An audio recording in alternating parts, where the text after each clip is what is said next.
Mais l'œuvre, elle a quelque chose d'unique. Tous les lecteurs peuvent le dire.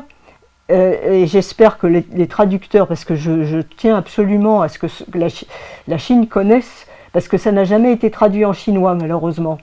Donc, avis. Ça va peut-être l'être maintenant. Ah bah voilà, alors avis aux éditeurs, aux grands éditeurs sérieux, parce que c'est tout à fait d'ailleurs je fais une petite digression, dans la veine aussi des grandes sagas je ne connais pas bien, enfin la littérature chinoise, mais je sais pas, les voyages le roi singe, enfin il y a des grandes sagas qui se passent avec plein d'épisodes, plein d'aventures.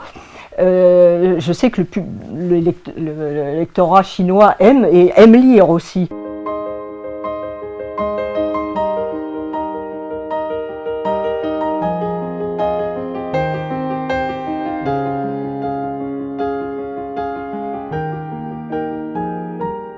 Bonjour, je suis Michel Soyer et j'ai le plaisir de vous accueillir dans cette nouvelle émission, nouveau numéro des mandarins de l'économie et de la culture au sein de Mandarin TV.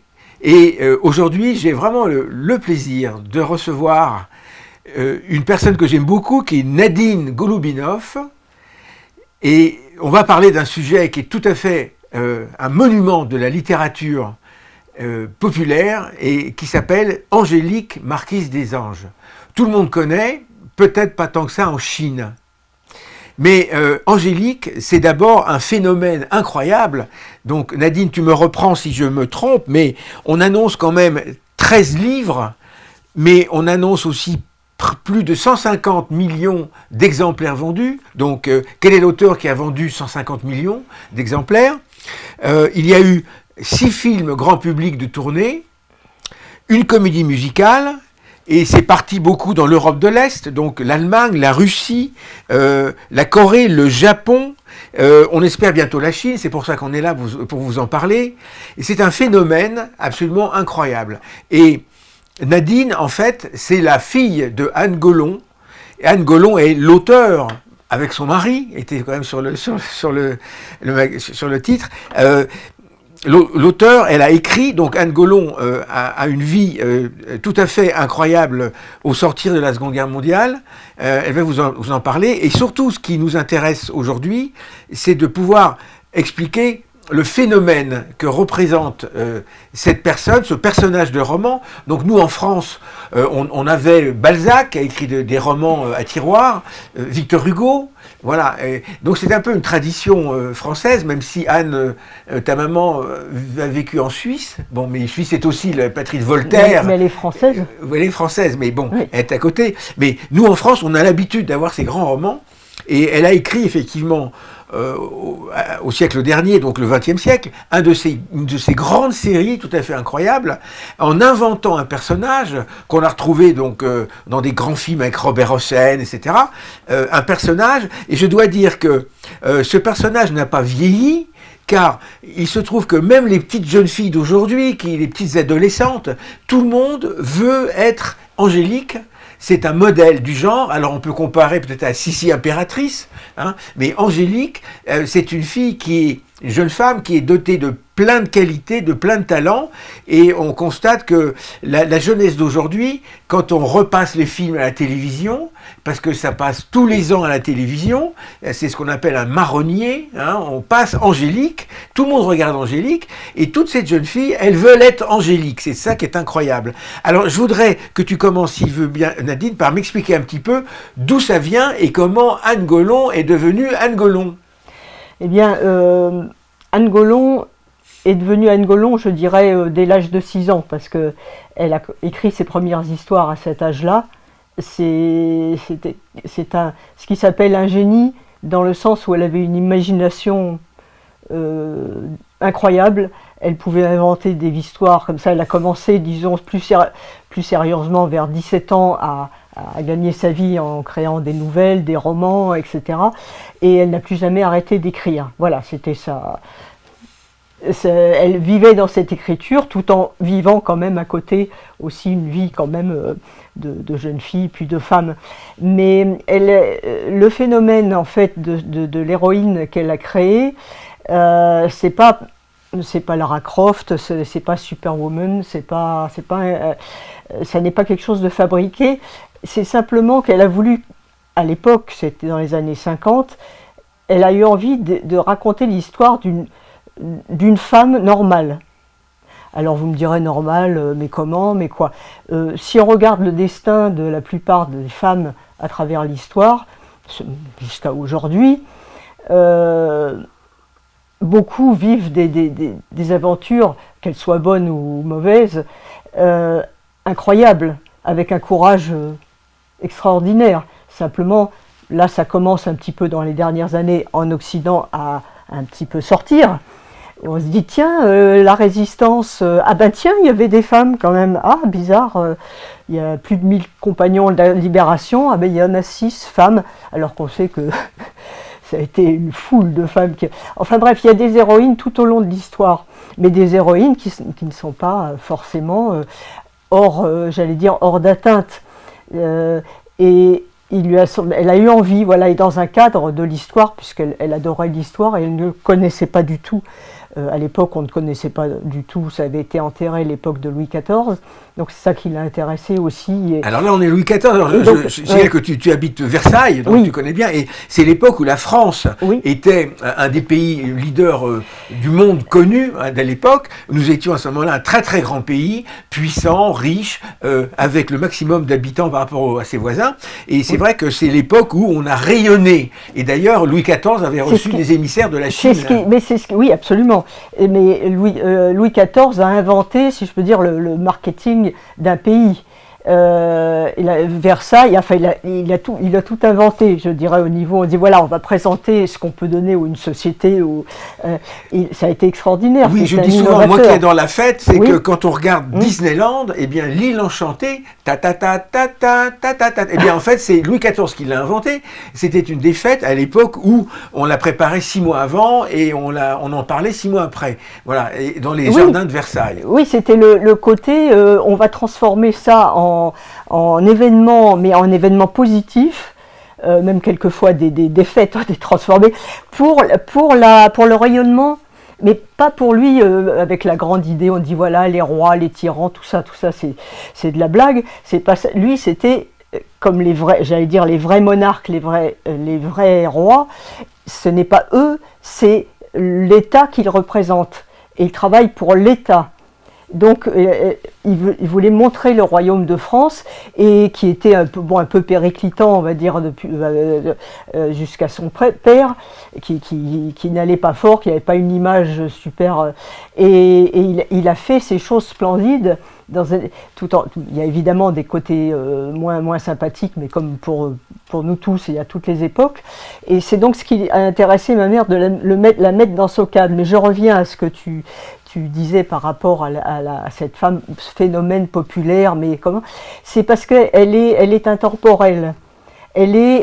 Si on regarde de près, enfin pour ceux qui ont lu de son enfance à l'âge de 45 ans, où c'est le 13e tome, l'histoire n'est pas finie d'ailleurs, eh bien chacun, qu'il soit homme ou femme, peut, en s'intéressant au personnage de sa propre famille, peut se dire tiens, ah ben là, ça pourrait, c'est ma mère, ma grand-mère, mon arrière-grand-mère, ma fille, suivant ce qu'elle vit. Si vous voulez, c'est donc simplement tout à fait, j'allais dire, ordinaire, dans le sens où c'est quotidien, mais nous tous vivons des moments où c'est tout à fait quotidien, mais en même temps c'est de très grandes aventures.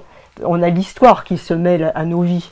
Alors, le point qui m'intéresse ici, puisqu'on est sur Mandarin TV, c'est effectivement les jeunes Chinoises qui n'ont pas encore lu, j'imagine, Angélique, regardent la France, d'autres pays aussi, mais regardent Paris et la France, qui est la ville de la mode, la ville du luxe, la ville peut-être de certaines frivolités, c'est notre image. Bon, est-ce qu'on la mérite? Je ne sais pas trop. Mais on est regardé comme ça. Les Chinoises disent souvent Paris, c'est la ville de l'amour.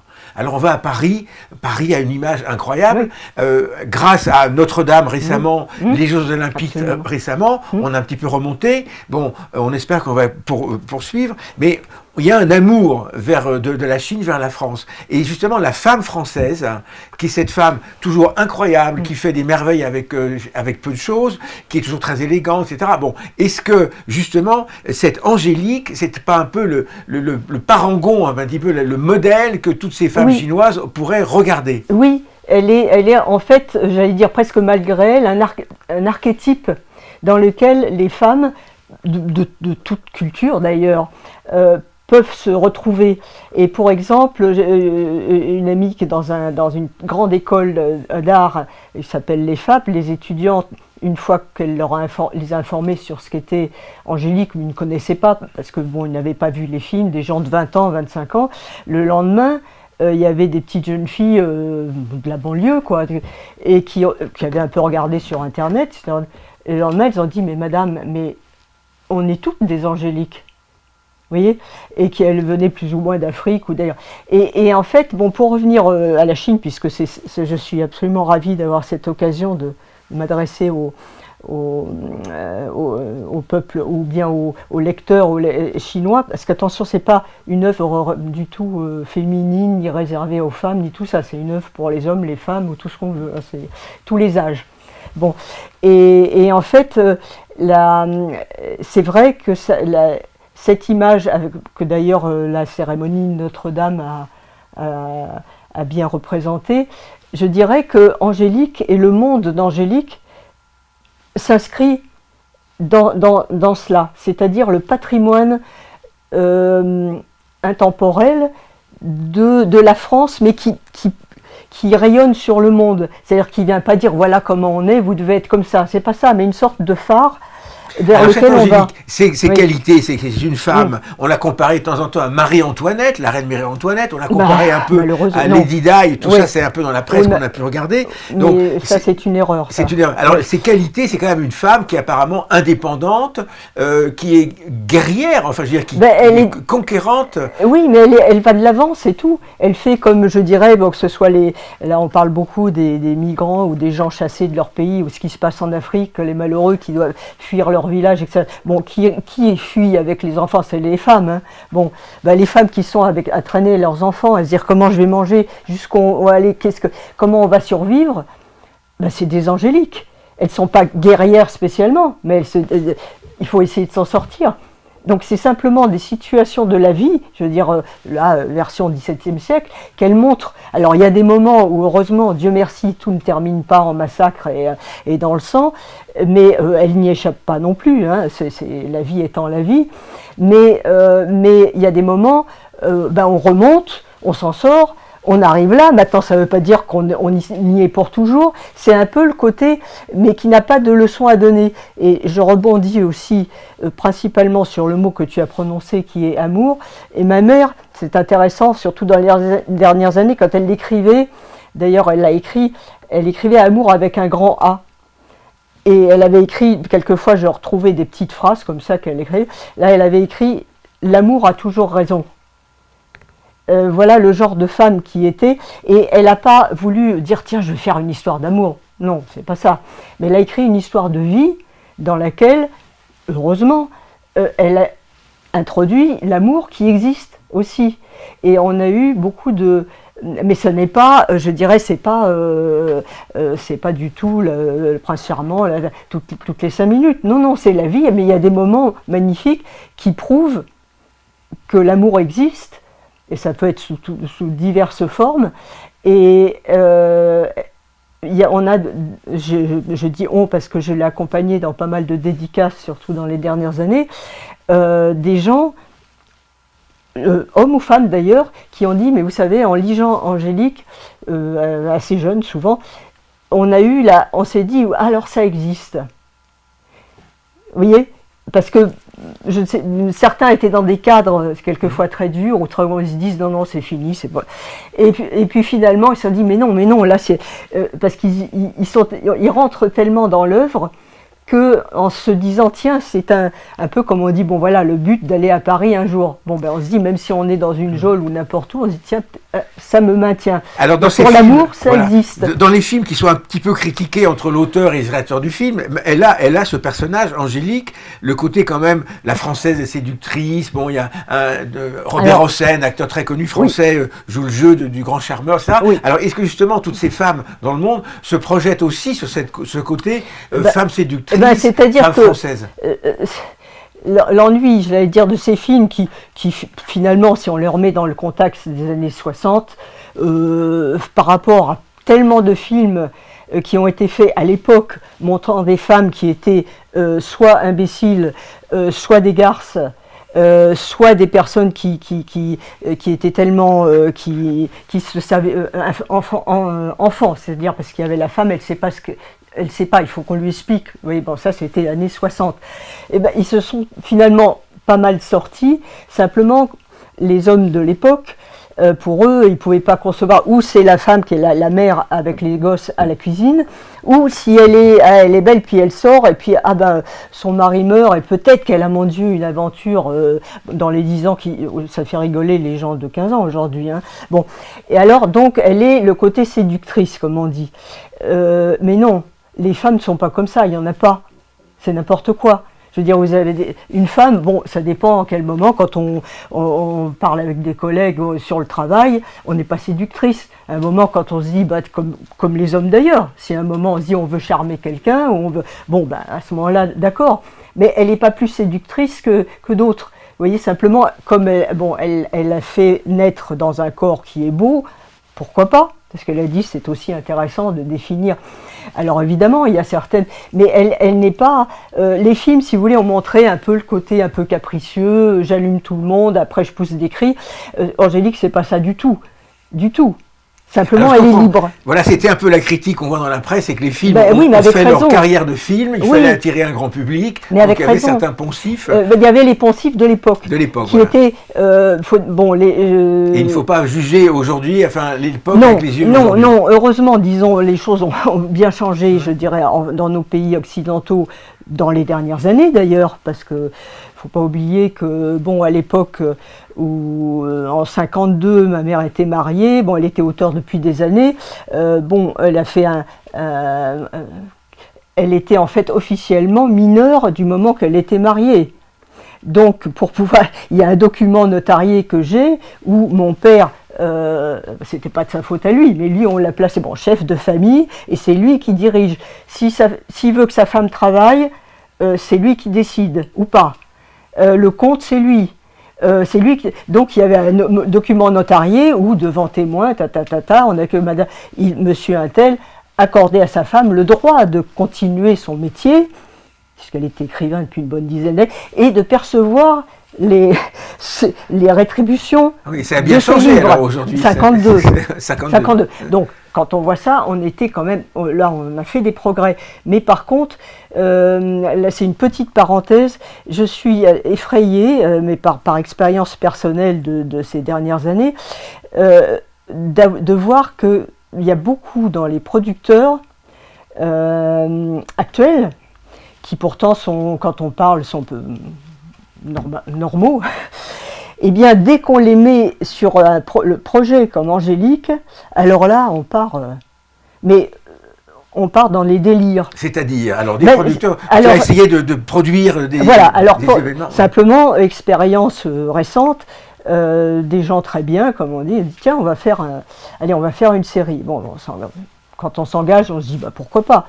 Et puis j'ai vu arriver des trucs, mais je peux même pas le dire ici, tellement innommables que je me suis dit c'est ces auteurs, ou ils n'ont pas compris. Je vais leur expliquer, je vais essayer parce que ce n'est pas possible. Alors j'expliquais que c'est aussi diplôme. Et puis en fait, j'ai vu au bout que finalement, non, ce qui les intéressait, c'était Angélique, la notoriété, et puis on va montrer le pire des clichés qu'ils avaient Alors, toujours en tête. Angélique, elle est Voilà. devenue un porte-drapeau, un drapeau, mais il faut savoir de quel pays. C'est-à-dire que ce n'est plus ce que ta Oui. maman a voulu écrire, c'est ce que les auteurs d'aujourd'hui, les cinéastes veulent mettre en avant Voudraient. pour vendre, Mais voilà. en fait, ils se trompent parce que films le commerciaux. public, parce que les publics de tous les pays, Chine y compris, puisqu'on parle, personne n'a envie de voir des tas d'ordures. On voit tout ce qu'on veut dans la réalité, sur Internet. Donc, mais c'est le fait que c'est un personnage de femme très connu, et donc il y a une sorte d'instinct parmi les gens minables qui se réveillent. Mais heureusement, il y a des créateurs, des bons créateurs aussi, et il faut absolument, donc on parle des projets, et il est évident que j'ai le projet qu'il y ait un jour, alors je ne peux pas dire quand, mais il y en aura certainement une série, un film, plusieurs films qui relatent la vraie histoire d'Angélique, donc plus sérieusement, je dirais, que les films qui ont été dans les années 60. Il y avait celui d'Ariel Zetoun qui était pas mal, mais qui a, bon, pour diverses raisons, Alors on va n'a pas reprendre, marché. quels sont les grands films qui ont été tournés sur Angélique, Il y déjà en a qu'on 6, comprenne. en fait. Alors, Il allons-y. y en a 5, Oui. par Bernard Borderie dans les années 60, Oui. bon, qui ont eu un succès faramineux, mais qui avaient, j'allais dire, ce défaut qui est ennuyeux par rapport à la misogynie ambiante, mais finalement, comparé à certaines choses, on se dit, finalement, c'est pas terrible, c'est pas si grave. Maintenant, c'est pas vraiment le personnage. Donc, Alors ensuite, qu'est-ce qu'il y a eu comme ensuite, il y a autre eu le film film d'Ariel Zetoun en 2013, Oui. avec Nora Arnezeder et Gérard Lanvin, qui est formidable d'ailleurs, sauf qu'ils l'ont vieilli bêtement alors que c'était pas la peine. Mais enfin, c'est plus historique, c'est un peu plus... Et Robert voilà. Hossein, alors il a fait quoi alors Non, mais Robert Hossein, il a joué dans 4 films, dans les 4 films de Borderie. Voilà. D'accord. Après, Robert Hossein, il a fait aussi, alors pour parler des différentes sortes d'Angélique, il y a eu le spectacle qu'il a créé en 95 au Palais des Sports, qui a eu un très grand succès. Simplement, il y avait les grèves à ce moment-là, enfin, personne ne pouvait circuler, donc ça a été arrêté. Et ensuite, il y a eu 2 opéras au Japon qui ont été faits. Et puis il y a un spectacle musical qui a été fait aussi en République tchèque, avec un très très très grand succès. On avait vu le premier avec ma mère. Et donc actuellement, mon objectif est de développer Angélique sous diverses formes, si je puis dire. Alors évidemment, séries, films, on verra, mais là je ne m'en fais pas, on trouvera. Mais aussi par le biais, par exemple, tu parlais de Disneyland ou de tout ça, des personnages iconiques maintenant en Asie, par exemple la malheureuse Marie-Antoinette, mais enfin elle n'a rien avec Angélique, la malheureuse, parce que bon... Elle n'a pas fait long feu, et puis bon, elle a été surtout une reine martyre, et puis voilà, donc Angélique, c'est pas le cas. Mais je voudrais donc, le but, et j'en avais parlé d'ailleurs avec ma mère, elle était tout à fait enthousiaste sur ce projet, de faire un lieu, comme toute proportion gardée, mais après ça peut évidemment, comme Disneyland ou les lieux d'Harry Potter, c'est-à-dire un lieu consacré au monde d'Angélique, parce que bon, il n'y a pas Angélique toute seule avec son Geoffrey de temps en temps, les lecteurs ont compté plus de 1000 personnages, y compris des animaux. Donc il y a plein de choses à faire, il y a des décors extraordinaires qui se passent entre la France, la Méditerranée, l'Algérie, le Maroc, et puis il y a 6 livres qui se passent en Amérique, Canada, et puis l'autre partie du Canada. Enfin, c'est extrêmement dense, donc les tribus indiennes, etc. Donc il y a matière à faire des Angelic World dans le monde. Alors c'est l'objectif, quel que soit le lieu, le pays qui sera intéressé par ça, on peut créer, à part des hôtels angéliques, enfin le restaurant, mettons quand elle remonte, elle tient une auberge, l'auberge d'Angélique, et tout ça avec où les gens puissent être dans l'histoire, s'immerger un peu comme dans un conte de fées. Et ça, c'est effectivement ce qu'on met en route, aussi on espère peut-être au Moyen-Orient, au Canada aussi, parce qu'ils sont habitués à ça. Donc si on compare avec le Puy du Fou, là, ce n'est pas la guerre contre le roi de France, le roi de France contre la Révolution, c'est la guerre contre l'amour et pour l'amour. C'est pour l'amour, il n'y a pas de guerre. Enfin, si, il y a des guerres. On vit dans un monde de guerre, et elle aussi. parce que pareil, hein, et puis le thème principal de l'œuvre, c'est le problème des guerres de religion. Bon, on y est en fond maintenant, mais avec Angélique, c'est tranquille, puisqu'il s'agit seulement des catholiques, des protestants. Bon, il y a des massacres horribles, mais c'est au XVIIe siècle, donc il n'y a pas de danger, j'allais dire. Mais est-ce qu'on ferait un parallèle entre le texte de ta mère sur justement cette partie de guerre, de civilisation, et ce qu'on constate aujourd'hui? Mais bien sûr. Mais bien sûr, et je dirais même presque aujourd'hui, avec le côté on doit parler comme ça, pas comme ça, on ne doit pas dire les fêtes parce que oh là là, je ne sais pas si le livre sortirait, parce qu'en fait simplement elle n'a rien rajouté, au contraire même elle n'a pas trop insisté, mais il y a certaines descriptions de ce qui s'est passé. Elle les nomme, que ce soit la grande industrie de la Méditerranée qui était l'esclavage. Alors attention, je précise, l'esclavage, toutes les parties du pourtour de la Méditerranée vivaient de la razzia des navires d'Occident. Donc c'était la piraterie, donc l'esclavage chrétien. Bon, il y avait aussi des chevaliers qui aussi, tout le monde faisait de l'esclavage, mais enfin il n'y avait pas l'esclavage d'Afrique, c'était surtout par les nations arabes vers leur pays.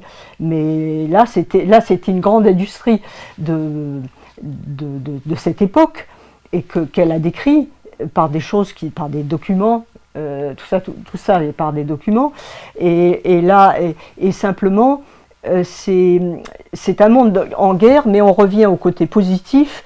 On n'est pas à se dire oh là là c'est affreux. Bon, elle est comme tout le monde, des tragédies. Elle se retrouve un matin, le château incendié, on lui a égorgé son bébé, etc.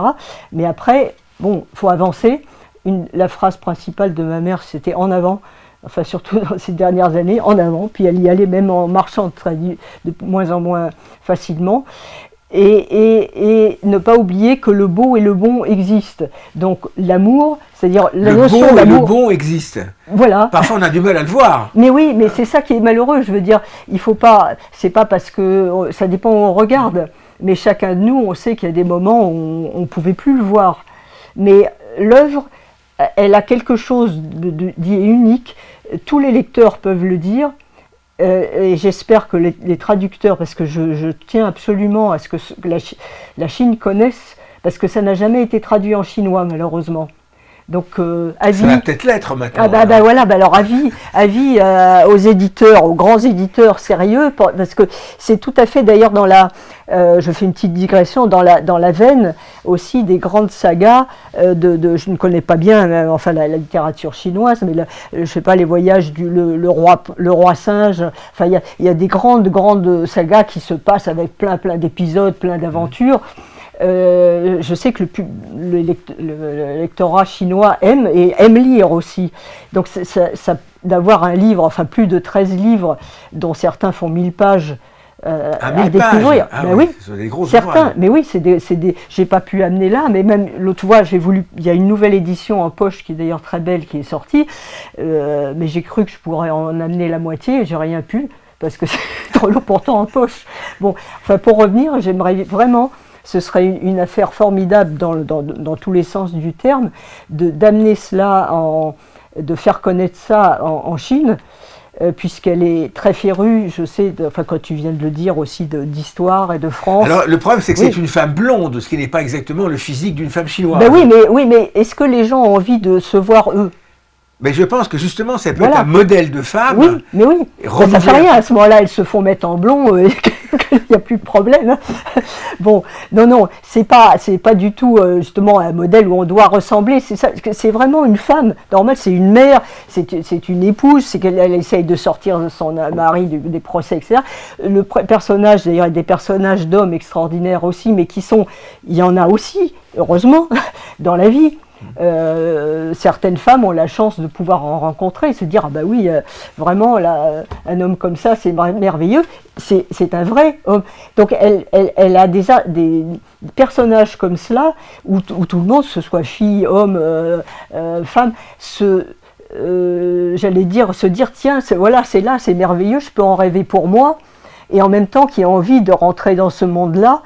Et d'ailleurs, dans la tradition des grandes, tu rappelais donc Balzac, etc., elle est effectivement un auteur qui est dans cette tradition-là des grands auteurs du 19e siècle, tu vois, de feuilleton. Parce que c'est un auteur de feuilleton. Du Terrail.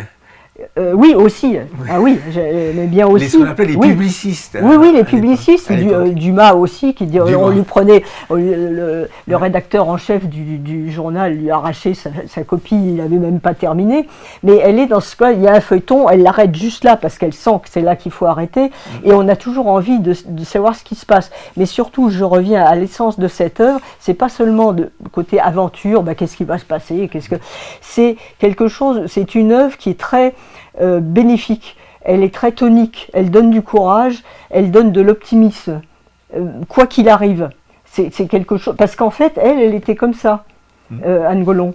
Donc c'était une nature comme ça, même en ayant des moments très, très tristes ou très durs, mais elle se dit non, il y a quelque chose derrière, on va y arriver.